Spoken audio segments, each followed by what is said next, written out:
Ukraine में छिड़ी जंग को 69 दिन हो गए, लेकिन मारियोपोल में रूसी सेना के हमले थमने का नाम नहीं ले रहे। युद्ध की शुरुआत से ही रूसी मिसाइलों और टैंकों के गोलों की मार झेल रहा मारियोपोल अब भी जंग की आग में झुलस रहा है। हालांकि रूस ने मारियोपोल पर कब्जे का दावा कई दिन पहले ही कर दिया था, लेकिन वहां के अज़ोवस्ताल स्टील प्लांट के पास लड़ाई जारी है। बताया गया कि अब भी स्टील प्लांट में यूक्रेन के कई सैनिक छिपे हुए हैं और उन्हीं सैनिकों को घुटनों पर लाने के लिए रूस की सेना ने एक बार फिर स्टील प्लांट पर जोरदार हमला बोल दिया। इसके लिए उन्होंने अपने खतरनाक ग्रैड रॉकेट लॉन्चर का इस्तेमाल किया और अज़ोवस्ताल स्टील प्लांट पर कई रॉकेट दाग दिए।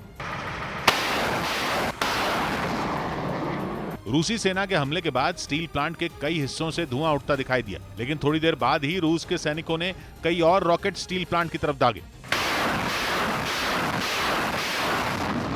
रूसी सेना के ताबड़तोड़ हमलों से पूरा मारियोपोल शहर थर्रा उठा। रॉकेट के धमाके रह रहकर शहर में सुनाई देते रहे।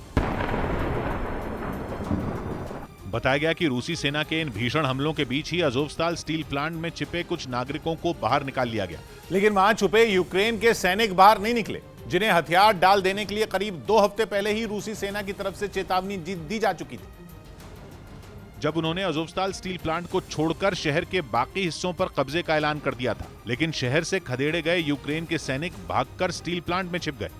बस उसके बाद से ही रूसी सेना और उनके साथ मिलकर जंग लड़ रहे चेचन लड़ाकों ने अज़ोवस्ताल स्टील प्लांट को घेर लिया। चेचन कमांडर रमजान कादिरफ ने तो यूक्रेन के सैनिकों को साफ चेतावनी दे दी थी कि वो हथियार डाल दे या फिर मरने के लिए तैयार हो जाए।